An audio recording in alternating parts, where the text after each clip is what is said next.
ଶ୍ରୀମନ୍ଦିର ଭିତର ରତ୍ନଭଣ୍ଡାର ଖୋଲିଛି। ଭିତର ରତ୍ନଭଣ୍ଡାରୁ ଅଳଙ୍କାର ସ୍ଥାନାନ୍ତର ପ୍ରକ୍ରିୟା ଏବେ ଜାରି ରହିଛି। ଖଟ ସେଜ ଘରକୁ ଏହି ଅଳଙ୍କାର ସବୁକୁ ସ୍ଥାନାନ୍ତର କରାଯାଉଛି। ସନ୍ଧ୍ୟା ସୁଦ୍ଧା ଅଳଙ୍କାର ସ୍ଥାନାନ୍ତର ପ୍ରକ୍ରିୟା ସରିବା ଆଶା ରହିଛି। ସ୍ଥାନାନ୍ତର ସରିଲେ ଉଭୟ ଗୃହର ପୁଙ୍ଖାନୁପୁଙ୍ଖ ନିରୀକ୍ଷଣ କରାଯିବ। ପରେ ଏଏସ୍ଆଇ କର୍ତ୍ତୃପକ୍ଷଙ୍କୁ ରତ୍ନଭଣ୍ଡାର ଦାୟିତ୍ୱ ହସ୍ତାନ୍ତର କରାଯିବ। ରତ୍ନଭଣ୍ଡାର ଗୃହର ମରାମତି ଆବଶ୍ୟକତା ରହିଥିବା ପ୍ରତିକ୍ରିୟାରେ କହିଛନ୍ତି ଗଜପତି ମହାରାଜ। ପୂର୍ବ ଏସ୍ଓପିକୁ ଅନୁପାଳନ କରାଯାଇ ସବୁ କାର୍ଯ୍ୟ ଚାଲିଛି। ସମସ୍ତ ସ୍ଥାନାନ୍ତରଣ ପ୍ରକ୍ରିୟାର ଭିଡ଼ିଓଗ୍ରାଫି କରାଯାଉଛି। ଆଉ ସ୍ଥାନାନ୍ତରଣ ପରେ ଅସ୍ଥାୟୀ ରତ୍ନଭଣ୍ଡାର ତାଲାକୁ ଜଉମୁଦ ଦେଇ ସିଲ୍ କରାଯିବ। ଚାବିକୁ ପୁଣି ଟ୍ରେଜେରୀରେ ରଖିଦିଆଯିବ।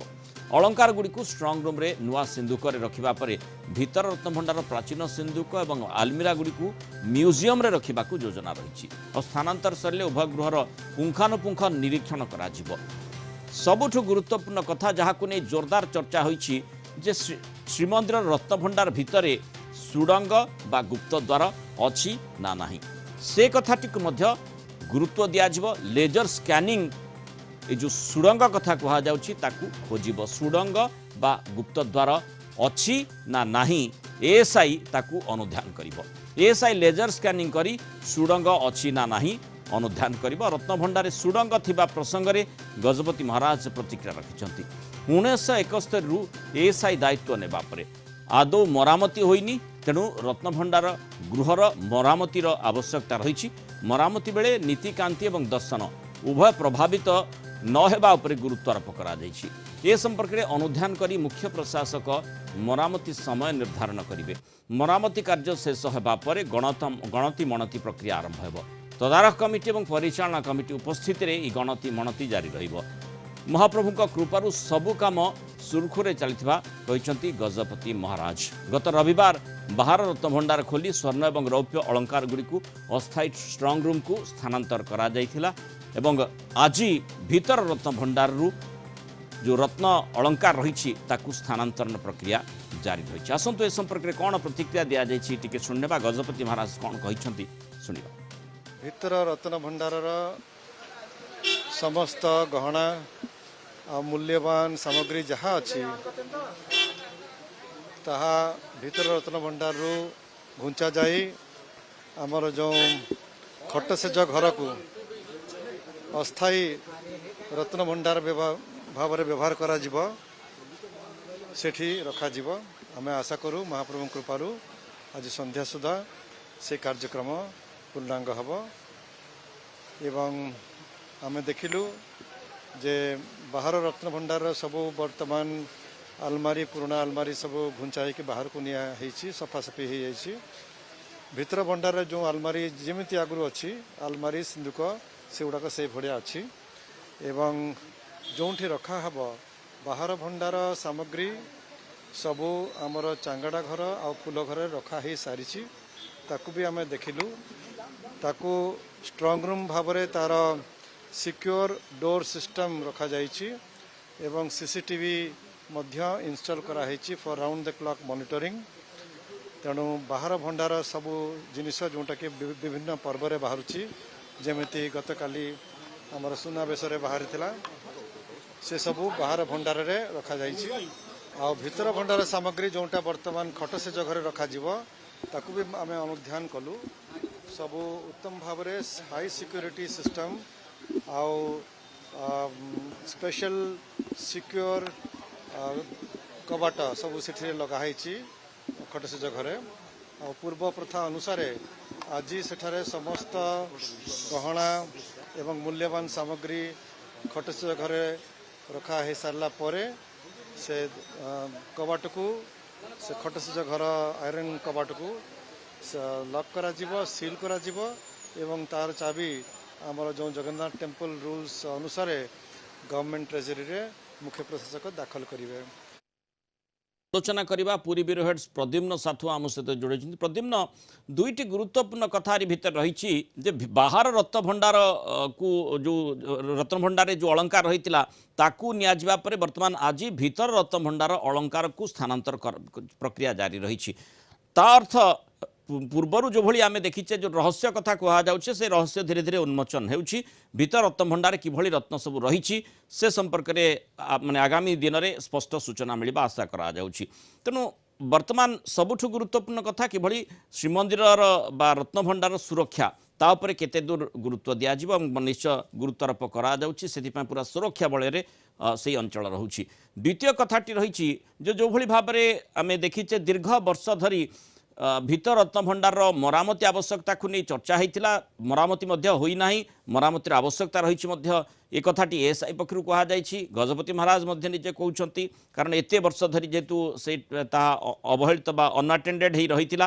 ବର୍ତ୍ତମାନ କଥା ହେଉଛି ଯେ ସେଗୁଡ଼ିକୁ କେମିତି ମରାମତି କରାଯିବ। ଏବଂ ତୃତୀୟ କଥାଟି ହେଉଛି ଯେ ଯେଉଁ ଗୁପ୍ତ ଦ୍ୱାର କଥା ଚର୍ଚ୍ଚା ହେଉଛି, ସୁଡ଼ଙ୍ଗ କଥା ଚର୍ଚ୍ଚା ହେଉଛି। ବିଭିନ୍ନ ସମୟରେ ଯେମିତି ପୁରୀ ଶ୍ରୀମନ୍ଦିର ଉପରେ ଆକ୍ରମଣର କଥା କୁହାଯାଇଛି, ବିଭିନ୍ନ ପ୍ରକାର ଆଲୋଚନା ମଧ୍ୟ କରାଯାଏ, ସେହି ପରିପ୍ରେକ୍ଷୀରେ ଗୁପ୍ତ ଦ୍ୱାର ବା ଗୁପ୍ତ ସୁଡ଼ଙ୍ଗ ଥାଇପାରେ ଏ ପ୍ରକାର ମଧ୍ୟ ସମ୍ଭାବନା ରହିଛି ଯାହାକୁ ଏଏସ୍ଆଇ ଅନୁଧ୍ୟାନ କରାଯିବ। ଏ ତିନିଟି ଜିନିଷ ଉପରେ କେମିତି ଗୁରୁତ୍ୱାରୋପ କରାଯାଉଛି? ଦେଖନ୍ତୁ ମୃଣାଳ, ଆପଣ ଯାହା କହୁଛନ୍ତି ଯେ ଯେଉଁ ବାହାର ରତ୍ନଭଣ୍ଡାରର ଯେଉଁ ରତ୍ନ ଅଳଙ୍କାର ସବୁ ରହିଛି ତାକୁ ଗତ 14 ତାରିଖରେ ତାକୁ ସ୍ଥାନାନ୍ତର କରାଯାଇ ସାରିଛି। କେବଳ 14 ତାରିଖରେ ଆମେ ଦେଖିଥିଲୁ ଯେ କେବଳ ଭିତର ରତ୍ନଭଣ୍ଡାରର ଚାବି କେବଳ ଖୋଲା ଯାଇଥିଲା, ତାକୁ କାଟିକିରି ଖୋଲା ଯାଇଥିଲା, କିନ୍ତୁ ତା ଭିତରେ ପ୍ରବେଶ କରିଥିଲେ କିନ୍ତୁ ତାର ସ୍ଥାନାନ୍ତର ସମ୍ଭବ ହୋଇପାରିନଥିଲା।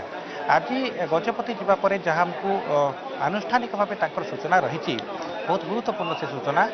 ତାଙ୍କର କହିବା କଥା ହେଲା ଯେ ଯେଉଁ ଭିତର ରତ୍ନଭଣ୍ଡାର ହେଉ କିମ୍ବା ବାହାର ରତ୍ନଭଣ୍ଡାର ହେଉ ତାର ନିହାତି ତାର ଆବଶ୍ୟକ ହେଉଛି ମରାମତି ବା ତାକୁ ବର୍ତ୍ତମାନ ସୁଦ୍ଧା ଯେହେତୁ ଯେବେଠାରୁ ଏଏସ୍ଆଇ ବା ଆର୍କିଓଲୋଜିକାଲ ସର୍ଭେ ଅଫ୍ ଇଣ୍ଡିଆ ଶ୍ରୀମନ୍ଦିରର ମରାମତି ଦାୟିତ୍ୱ ନେଇ କେବେ ହେଲେ ଭିତରେ କରିନାହାନ୍ତି।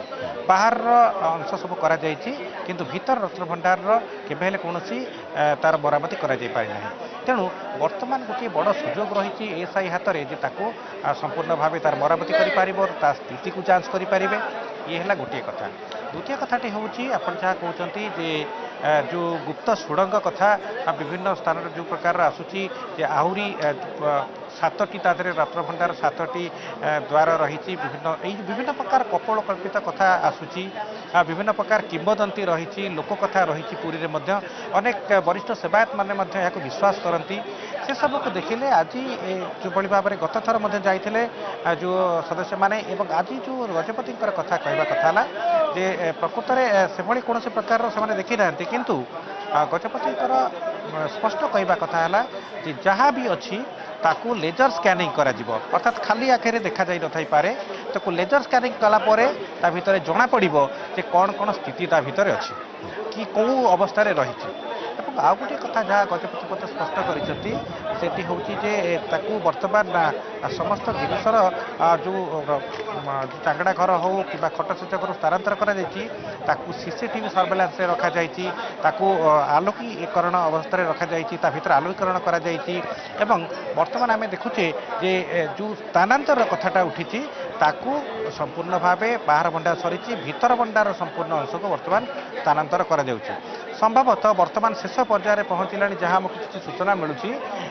ଆଜି ସନ୍ଧ୍ୟା ସୁଦ୍ଧା ସମସ୍ତ ଜିନିଷ ଯାହା ସବୁ ରହିଛି ସେଥିରେ କେତେ ଗୁଡ଼ିଏ ରହିଛି ସିନ୍ଧୁକ ରହିଛି, କେତେ ଗୁଡ଼ିଏ ଆଲମିରା ରହିଛି, ସେଗୁଡ଼ିକ ସମ୍ପୂର୍ଣ୍ଣ ଭାବେ ଖୋଲାଯାଇ ତା ଭିତରୁ ଯାହା ରତ୍ନ ଅଳଙ୍କାର ଆଭୂଷଣ ରହିଛି ତାଙ୍କୁ ସମ୍ପୂର୍ଣ୍ଣ ରୂପେ ଅଣାଯାଇକି ତାକୁ ରଖାଯିବ ଏବଂ ତାକୁ ପୁଣି ଥରେ ସିଲ୍ କରାଯିବ। କେମିତି ଯେଉଁ ସ୍ଥାନାନ୍ତର କରାଯାଉଛି କେମିତି କରାଯାଉଛି? ଖଟ ସେଜ ଘର ବୋଲି ଯାହା ଆପଣ ସୂଚନା ଦେଉଛନ୍ତି, ଆମେ ଦେଖୁଥିଲେ ଯେ ବିଭିନ୍ନ ସୂତ୍ର ମଧ୍ୟ ସେଭଳି ସୂଚନା ମିଳୁଛି। କେତେ ଦୂର ଭିତର ରତ୍ନଭଣ୍ଡାରଠୁ ତାହା କେତେ ବାଟ, କେତେ ଦୂର ଏବଂ ଏ ଯେଉଁ ପ୍ରକ୍ରିୟା ରହିଛି ତାକୁ କେମିତି ସୁରୁଖୁରୁରେ ସମ୍ପାଦନ କରାଯାଉଛି?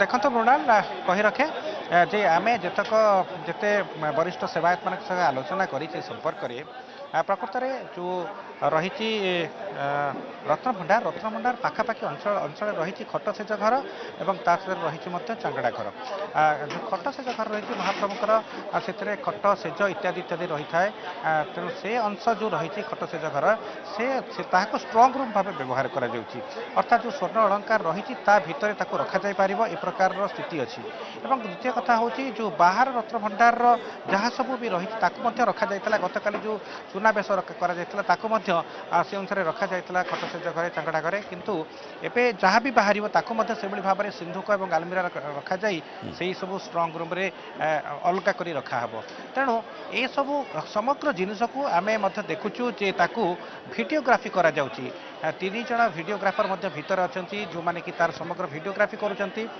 प्राय 15 ରୁ 16 जन रही जो मैंने कि सहायक हिसाब से काम कर जो मैंने स्थानांतर कर सहायता करुँचा सहित भितर स्नेक हेल्पलाइन सदस्य अच्छा भितर केमिस्ट अच्छा फॉरेंसिक जो मैंने एक्सपर्ट से माने अच्छा किसी विशेषज्ञ अच्छा रसायनविद मैंने अच्छा ए सब को देखिले जना पड़े सब प्रकार विधि व्यवस्था एवं सुविधा करा जाइछि जहाँ फल कौन से प्रकार असुविधा समस्या हम ना महाप्रभुकर समस्त कार्य ठीक से भाव विशेषकर जमी देखीचे जे लोकंकर आवेग लोकंकर उत्कंठा भीतर रत्न भंडार को नहीं रही वर्तमान भीतर रत्न भंडार जो अलंकार आभूषण ता भितर जहाँ रही जेतु खट से जो घर को स्थानांतर करा जाउछि आ समस्तंकर स्वाभाविक भाव में जो माने परवर्ती समय श्रीमंदिर को दर्शन करने जिबे सेमानकर गोटे आवेग रहिबो गोटे आग्रह रहिबो उत्कंठा रहिबो जे केउ स्थान रे महाप्रभुंकर अलंकार रखा जाइछि तापरे समस्तंकर नजर रहिबा अर्थात जहाँ बिल्कुल कहीं जानी नथिले बा रहस्य भितर जो भीतर रत्न भंडार कथा कहा जाउतला रहिथिला ताहा जेतेबेले धीरे धीरे स्पष्ट होउछि अंततः लोकंकर आग्रह मध्य से दिग रे रहिबो एवं सेमाने जानिबा पई चाहिबे केउ स्थान रे ताहा रहिछि तेणु बेसी सुरक्षा बलय भितर ताकू रखा जिबार आवश्यकता रहिछि गजपति ए संपर्क में सूचना देती कहवा कथा वर्तमान जो प्रक्रिया चलो गणतिर्मणतिर हो कि मरामती हो महाप्रभु तो आसंता काली नीलाद्री विजय करेंगे किंतु जारी रहिबो किंतु बड़ कथाटी हूँ यही समय भितर दर्शन एवं महाप्रभुकर नीति ये दुईटी जमी प्रभावित न हो तापर गुरुत्व दवापाई निष्पत्ति नि गजपति गुरुत्व आरोप कर देखिए जब एसओपी को एसओपी सामान कथा कहुई महाप्रभुकर दर्शन एवं नीति ता भीतर जो विशृंखला हेब ना या भितर काम हो पार अर्थात मरामती हो पार गणति मणति हो पार तेणु तापाई पर्याप्त आप जहाँ कहते सुरक्षा व्यवस्था करने बर्तमान जरूरी हो पड़ी आम आशा करवा जेहेतु प्रत्येक घटना को बर्तमान तन्न तन्न कर जांच करा जाउची पुलिस सुरक्षा बल भीतर रखा जाउची एसपी निजे रोचंती भितर रही ए समस्त सुरक्षा व्यवस्थार जांच करुचंती तार तदारक करुचंती आशा करा जिवो जे